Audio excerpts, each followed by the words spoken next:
미국의 이번 조치가 우리로서는 급한 불은 껐다고 할 수 있지만 여전히 불안한 부분이 남아 있습니다. 경제부 장명훈 기자 나와 있습니다. 어서 오세요. 네. 예.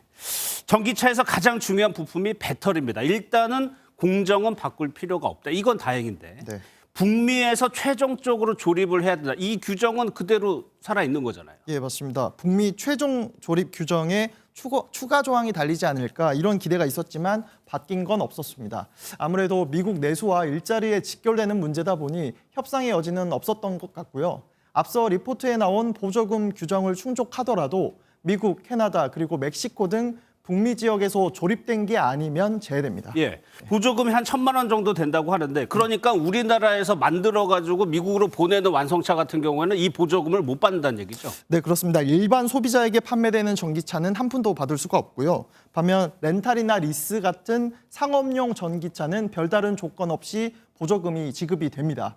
배터리 기준이나 북미 최종 조립 조건도 충족할 필요가 없다 보니 우리나라에서 완성된 전기차도 보조금을 받을 수 있게 됩니다. 예, 그러면 일단 우리 업체는 이 상업용 전기차 이 판매에 집중을 하겠네요. 네, 맞습니다. 먼저 보조금이 있고 없고의 차이를 보여드리기 위해서 데이터 하나 가져왔는데요. 예. 국산 대표 전기차 2개 모델의 미국 판매량입니다.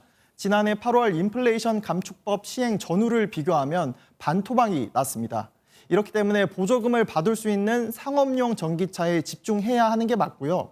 평균 5% 수준이었던 상업용 비중은 지난달 26%까지 늘었고 점차 늘릴 예정입니다. 예, 장 기자, 지금 상황에서 가장 확실한 방법은 미국에서 생산해서 팔면 되는데 네. 우리나라도 미국에 생산 공장이 있지 않았나요?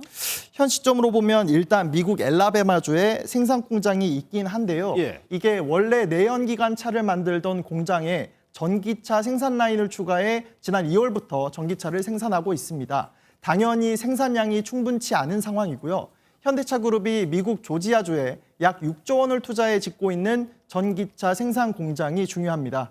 연간 30만 대의 전기차를 생산할 수 있는데 2025년 상반기로 예정된 가동 시점을 더 앞당기기 위한 노력이 필요해 보입니다. 예, 앞서 배터리 공정은 안 바꿔도 된다고 했는데 이 배터리를 만드는 광물, 이걸 중국산 광물을 쓰면 안 된다는 건가요?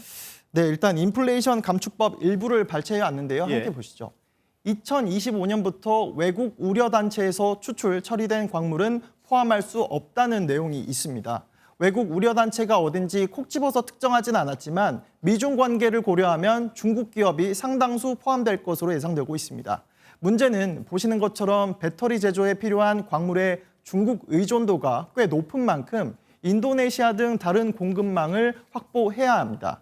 이 외에도 해를 거듭할수록 미국이 요구하는 배터리 부품과 광물 영내 비중이 늘어나기 때문에 이를 미리 대비해야 한다는 필요성도 제기되고 있습니다. 알겠습니다. 잘 들었습니다. 지금까지 장명훈 기자였습니다.